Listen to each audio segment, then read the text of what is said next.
Tag med på en rejse gennem tiden, hvor glimtende ædelstene og strålende øjeblikke af Danmarks historie smelter sammen. De danske kronjuvelers fascinerende fortælling strækker sig århundreder tilbage. Ikoniske sten, som er mere end blot kostbare smykker, de levende symboler og bærere af monarkiets historie.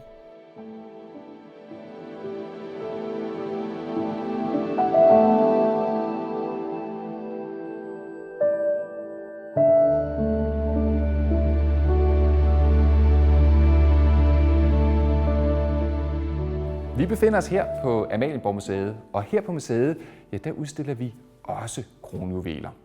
De fleste er bekendt med, at kronjuvelerne det er 4 ikoniske sæt, som til daglig hører til under hvælvingerne på Rosenborg. Men til kronjuvelerne, der hører også en række andre smykker. Smykker, som ikke er en del af de 4 sæt, og som blandt andet udstilles på Rosenborg, men som altså også bliver vist her på Amalienborg Museet. De dele af kronjuvelerne, som til daglig vises her på museet, det er de dele, som er kommet senest til kronjuvelerne. Altså smykker, som er kommet til med dronning Louise og dronning Lovisa omkring år 1900. Og som er smykker, der alle sammen kan finde deres plads her i rejsekufferten. En rejsekuffert, hvor der er gjort plads til de danske kronjuveler. Kufferten her er lavet omkring 1910, og de smykker, som der er gjort plads til i den her kuffert, ja, det er i dag de danske kronjuveler. Så kuffertens indhold her, når den ellers er fyldt med smykker, ja, det er simpelthen inkarnationen af de danske kronjuveler. Kufferten er indrettet med en række æsker, og i hver æske er der altså gjort plads til et udvalg af kronjuvelerne.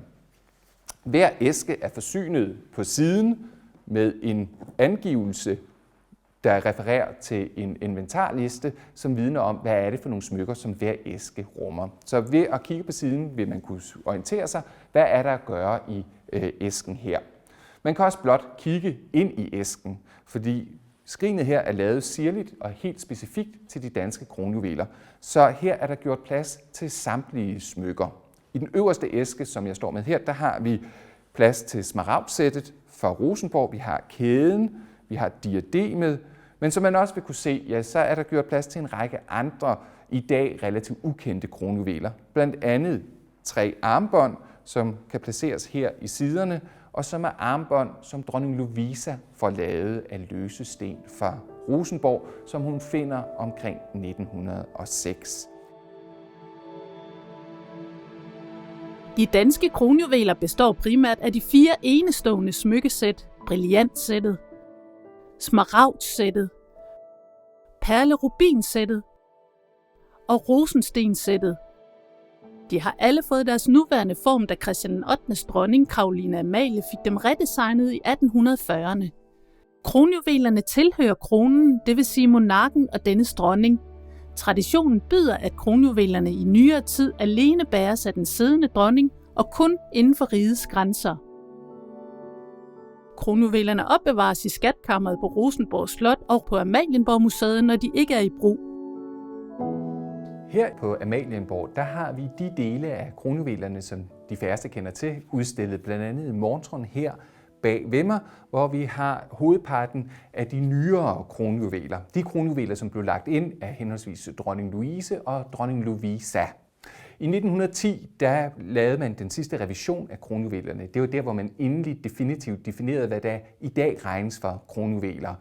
Siden er der altså ikke lagt smykker ind i kronjuvelerne, men indtil der blev der altså lagt nye smykker ind. Nye er måske så meget sagt, for nogle af smykkerne, der blev føjet ind, det var historiske smykker, men der blev også skabt en række nye smykker omkring 1910. I montren her bag ved mig, ja, der har vi et udvalg af de smykker, som blev lagt ind eller føjet til.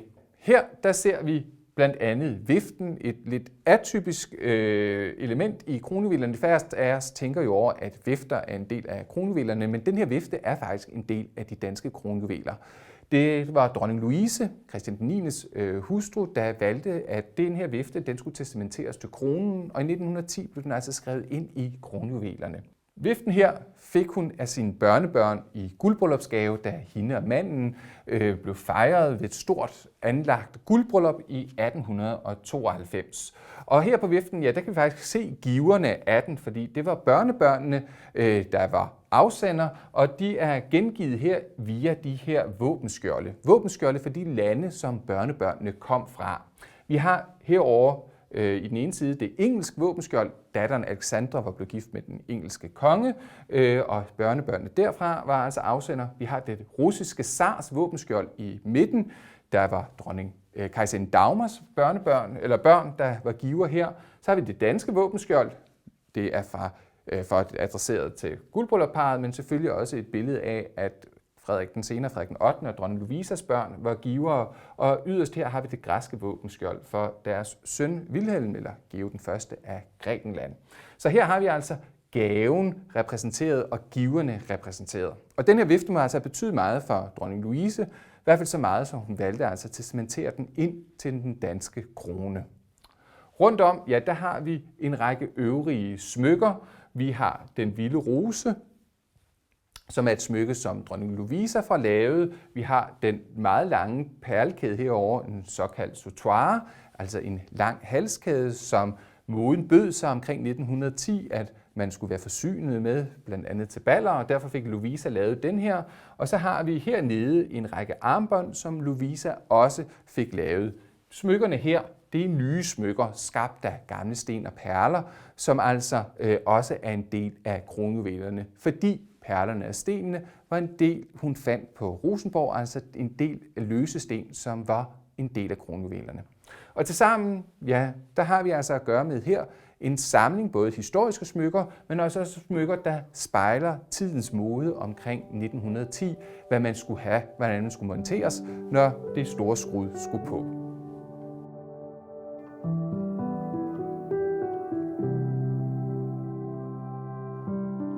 Her i anden æske i rejsekufferten, der fandt dronning Louisa plads til et af de nye smykker, som hun fik skabt til de danske kronjuveler, nemlig en broche.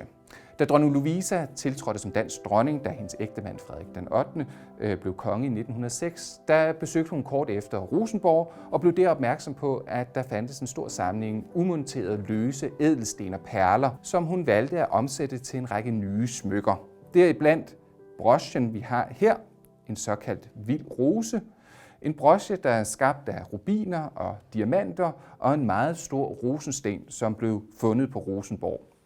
En diamant, som har sin helt særlige historie, fordi den her diamant, ja, det er et af de ældste smykker i de danske kronjuveler, i hvert fald vi kan datere tilbage i historien.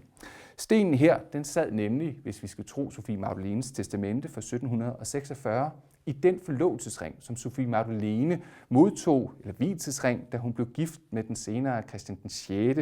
i 1721. Der noterer hun, at stenen sad i ringen, og det har den altså siddet, og så den vandret omkring, men da kronjuvelerne i 1840'erne blev ændret til de sæt, vi kender i dag, der fandt man altså ikke plads til den her sten. Så den lå umonteret løs hen på Rosenborg, da dronning Louisa lige efter århundredeskiftet entrerede slottet for at se på smykkesamlingen. Hun valgte at ud af den her sten og med de her brillanter og rubiner og skabe sig en broche, som kunne benyttes til at blandt andet holde dameordensbånd på plads, eller blot til at smykke udseendet, når hun entrerede eksempelvis med perlerubinsættet, som den her broche jo taler smukt sammen med. Dronning Louisa har uden tvivl benyttet den. Hvorvidt dronning Alexandrine og dronning Ingrid benyttede den her broche, det er vi mindre bekendt med.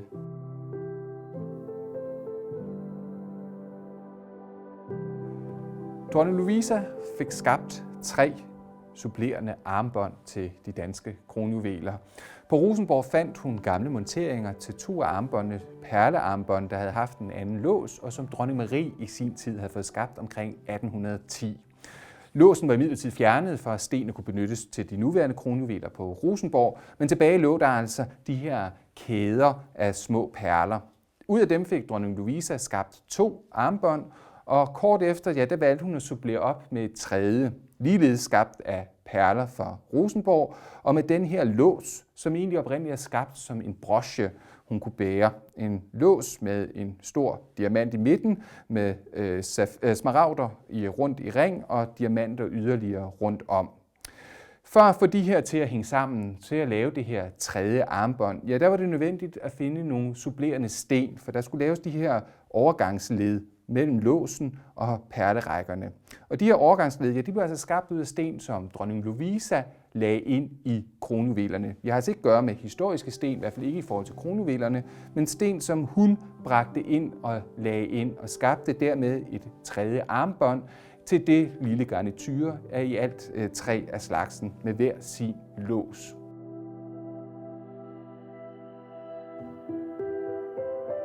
Da dronning Lovisa i 1906 besøgte Rosenborg for at besigtige kronjuvelerne, der mødte hun i regalieskabene æsker som dem, der står foran mig her. Æsker med uudnyttede perler og sten, som igennem tiden har været monteret og afmonteret kronjuvelerne. Og altså æsker, der rummer sten, som ikke blev benyttet i 1840'erne, da de nuværende 4 sæt af kronjuveler blev skabt. Det var altså sådan noget som det, vi ser her i den her lille æske fra hofjuvelér Michelsen, hvor de senere blev lagt i. Sten som disse, altså granater i mængder, som lå i regalieskabene. Og det var de her sten, løse sten eller den her slags karakter, som fangede hendes opmærksomhed, og som gjorde, at hun syntes, at kronjuvelerne skulle suppleres med nye smykker. Her har vi granater i mængder, små granater, mens vi i æsken her ved siden af, ja, der har vi uslebne safirer gemt. Safirer, som ligger her i bunden, og som jo ved første øjekast jo bare ligner sten, men som altså er ædelstene, som endnu ikke er blevet slebet i brillantslibning, eller hvad man nu ønsker. Sammen med stenen ligger der også lidt perlegrus, for der var også mængder af perler, der blev fundet på Rosenborg. Og det var altså ud af de her sten, lignende tilsvarende sten, at de supplerende smykker til de danske kronjuveler blev skabt.